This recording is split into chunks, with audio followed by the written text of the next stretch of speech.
volta já aqui com Bem Assim. Olha só, pessoal, envolver as crianças na gestão do orçamento familiar é essencial para ensinar lições valiosas sobre educação financeira.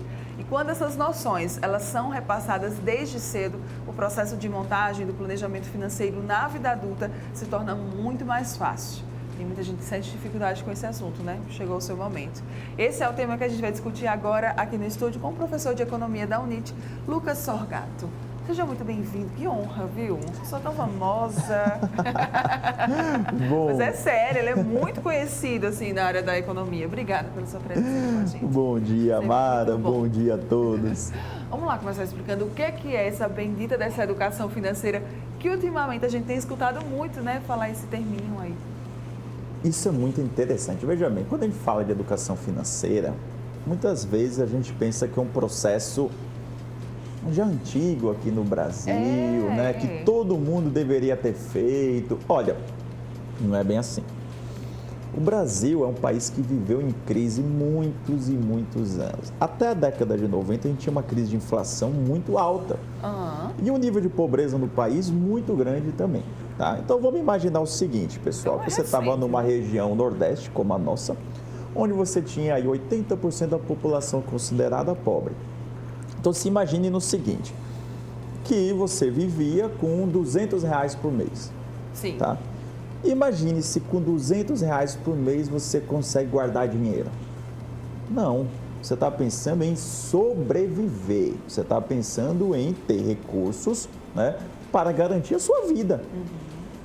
Esse processo ele começa a mudar ao longo da década de 90.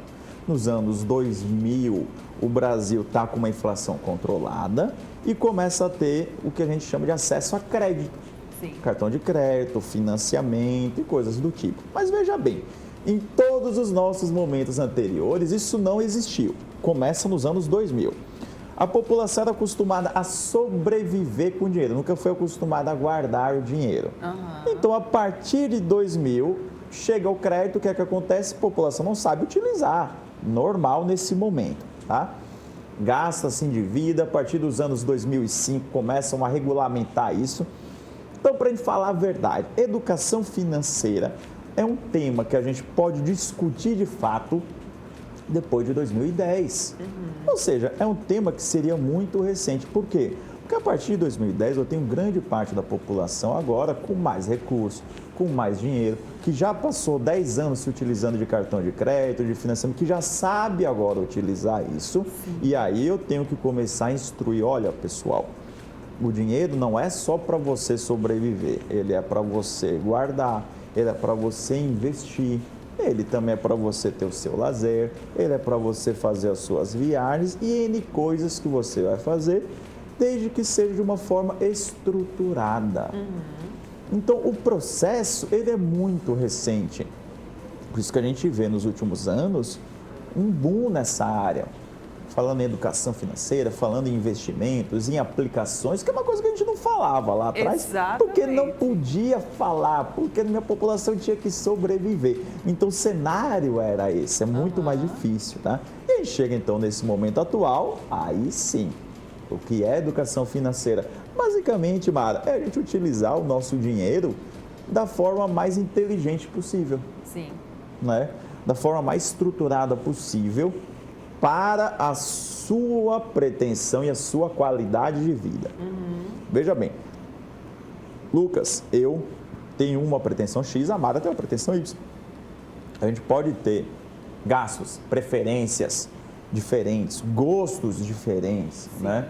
O que não pode acontecer dentro da educação financeira é o seguinte, você se endividar para atingir um padrão, para atingir um certo status, uma certa pessoa que não vai lhe dar o feedback que você precisaria, não vai dar o retorno que você precisaria. Aí tudo bem, não é uma educação financeira, não está fazendo uma coisa certa. Mas Lucas, eu tenho um sonho, meu sonho é comprar um determinado celular muito caro. Tudo bem, é o seu sonho. Vamos planejar ele?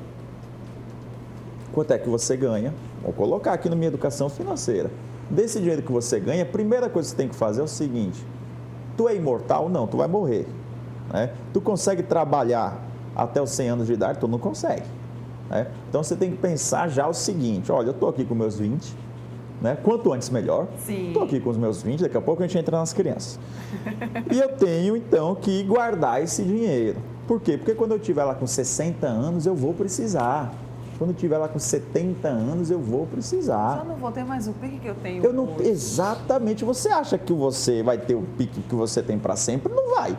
Então pensa, olha, Lucas, meu salário é R$1.000, tudo bem. Eu vou guardar pelo menos 200 e vou sobreviver com os 800, né? Lucas, mas só se vive uma vez. Eu concordo, só se vive uma vez. Mas hoje a nossa expectativa de vida é que a gente chegue até os 80, 90, 100 anos. Então, esse só se vive uma vez significa dizer que você vai chegar até lá. Ou pode chegar até lá. E você vai fazer o quê quando chegar até lá se você não guardou recurso hoje? Sim. Então, é muito importante, nesse aspecto da educação financeira, a gente entender que ela é feita para o futuro. Não quer dizer que você vai abrir mão de tudo no presente. Quer dizer que você vai programar o seu presente para fazer aquilo da melhor forma possível e também para que lá no futuro não lhe falte recursos. É isso, Mara. Tá, você falou sobre endividamento, né? Um levantamento feito em setembro pela Confederação Nacional do Comércio aponta que 1 em cada 4 famílias está endividada. Esse percentual ele corresponde, pessoal, a 25,6% do total de famílias brasileiras. É um número considerável?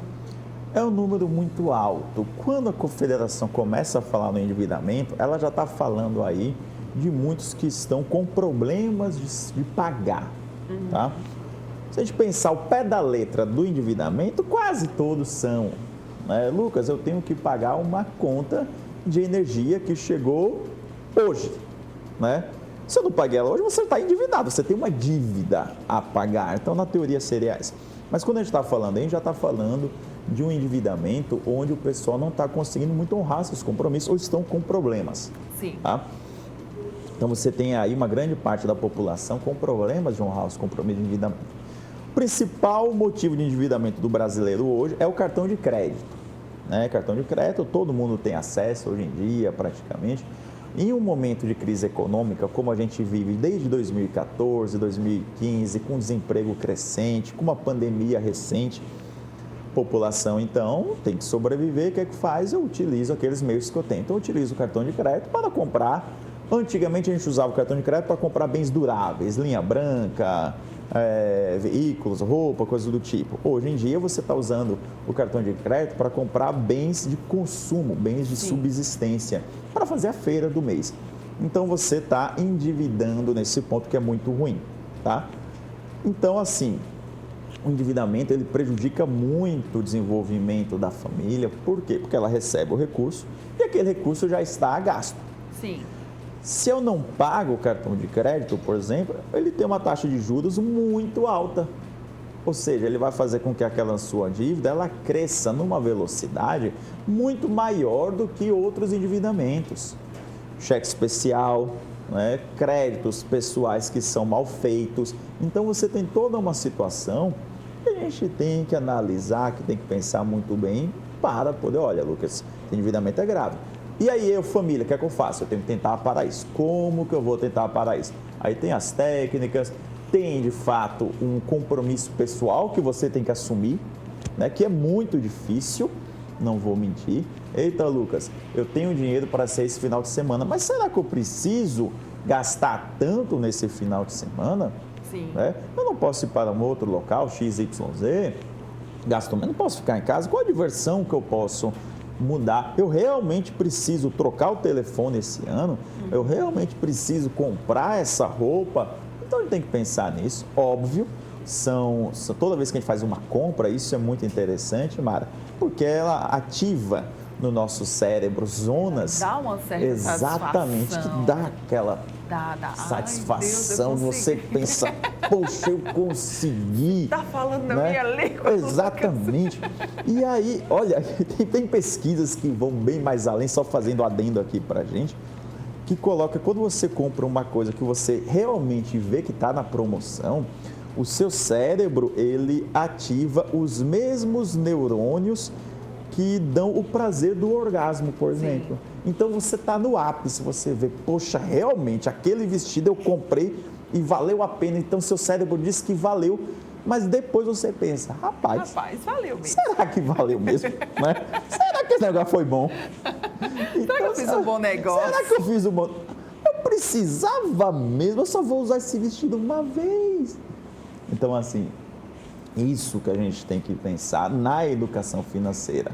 Né? Não é que você não pode, né? Você só tem que fazer isso de uma forma estruturada, Mara. Tá, e aí quando a gente fala, então, sobre tudo isso e traz para as crianças, a gente está vendo muito agora crianças mesmo, adolescentes, tendo mais consciência, né, sobre a importância da educação financeira, sobre investimentos, sobre guardar o dinheiro. É importante, como é que os pais eles podem começar a inserir esse tema, esse assunto na vida dos pequenos? Isso é muito importante, tá? A forma mais simples é a gente primeiro dar um orçamento para as nossas crianças, a famosa mesada, se for possível, né? Sim. Então você pega a mesada, você dá aquele recurso e você tenta ensinar para o seu filho desde criança, olha, para você comprar esse brinquedo, custa 50. Eita, Lucas, ele não tem noção do que é 50, mas a gente tenta explicar de outras formas. Você precisa de 5 notinhas dessa cor, né? Você precisa de 10 notinhas dessa cor. Quando você tiver 10 notinhas dessa cor, a gente consegue ir lá e compra para você. Eita, mas eu tenho 8 só, papai. Dá para comprar? Não dá, porque tem que chegar em 10, né? Eita, você tem R$10 por semana, por mês para você gastar. Se você gastar tudo no mês, no próximo você não consegue guardar para comprar aquele brinquedo no seu aniversário, né? Aquele seu brinquedo de Natal vai sair desse dinheiro. Então, se você quiser, a gente vai comprar com isso. Sim. Eita, pai, mas eu quero gastar antes. Pode gastar antes, mas se você não vai ter dinheiro para comprar aquele brinquedo lá, e chegar lá, a gente não dá aquele brinquedo. Por quê? Porque se chegar lá na frente e você der o que a criança pediu, por mais que ela vá ficar extremamente feliz, ela vai começar a pensar, poxa, peraí, quer dizer então que eu posso gastar antes, eu posso comprar o que eu quiser, porque lá na frente papai vai me dar o que ele falou que não ia me dar. Não pode ser assim. Então você vai paulatinamente mostrando, né? Depois de um tempo, a gente pode ensinar outras coisas para as crianças. Olha, filho, esse dinheiro está aqui no porquinho que a gente tem, mas a gente pode deixar esse dinheiro no banco, a gente pode investir esse dinheiro, e aí, ele parado aqui, você está vendo que ele não cresce, mas se a gente deixar aqui no banco, no final do ano, ao invés de você ter 9 notinhas, você vai ter 10. Né? Acontece lá um processo que melhora para você. Sim. E quando a criança vai se desenvolvendo, ela vai melhorando e vai aprendendo isso. Hoje a gente tem casos, óbvio, tem casos extremos de crianças com 10, 11, 12 anos fazendo operações em bolsa de valores, investindo em corretoras, em bancos. São casos extremos que a gente coloca, nem todo mundo vai fazer isso. Mas o que eu estou colocando é que você tem casos que você vai ensinar a guardar e a importância de guardar, depois você vai ensinar a importância de investir, a importância da criança entender aquilo que realmente é necessário para ela, não é? Eita, ela quer um brinquedo novo, aí você chega para ela e fala, filho, mas aquele brinquedo antigo ali você só brincou com ele 2 dias, ou só brincou com ele 1 semana, né? Você não acha que foi pouco tempo? Por que você quer um brinquedo novo? Você não pode brincar mais com ele? Eita, não deu? Filho, vamos tentar fazer um desapego, vamos tentar vender esse brinquedo para comprar aquele brinquedo novo, né? Então você tenta as estratégias. É claro, para uma criança pequena é muito difícil ela entender isso, né? Mas isso é um processo que a gente vai desde o início até um certo ponto com a criança e aí sim ela vai entender. E o principal, ela tem que ter nos pais o exemplo. Sim. Não adianta você fazer isso. O pai fala assim, faça isso, mas você faz, exatamente. A criança ela é uma esponja, como a gente fala. Então ela vai perceber, poxa, mas os meus pais, eles compram tudo, eles gastam tudo, sim, eles fazem o que eles querem, não sei o quê. De vez em quando eu escuto mamãe falar com o papai aqui que estão endividados, que estão aperreados, que precisa de mais dinheiro. Então, assim, é um processo que você também tem que fazer junto, né? Justamente para a criança, ela ir entendendo, ela ir absorvendo muito mais isso. Então, é um caminho, é uma trilha lenta, mas interessante, Mara. Muito bem. Esse é Lucas Sorgato, cara incrível, chega aqui e dá uma aula para a gente em poucos minutos sobre o que é educação financeira e por que ela é tão importante para as crianças. Quem tiver mais dúvidas, quem precisar de ajuda, como é que pode fazer, como é que pode encontrar você? Olha, pode entrar em contato pelo meu Instagram, né, que é lucas.sorgato. Então vai lá no Instagram, olha lá, pode mandar uma mensagem. Lá também tem meus contatos de WhatsApp, lá tem e-mail, tem tudo. Então, chegando lá, pode ter esse acesso e vai conseguir falar comigo, Mara. Muito bem. Obrigada mais uma vez. Muito dia. Obrigado e bom Parabéns. dia a todos. Sempre. Obrigado. Você que está aqui ligadinho com a gente não vai sair daí. A gente vai fechar o programa no próximo bloco falando sobre fios de PDO, uma técnica que está aí, ó, super em alta. Eu sei que você quer saber mais sobre ela. A gente vai trazer então a informação. Volte já já.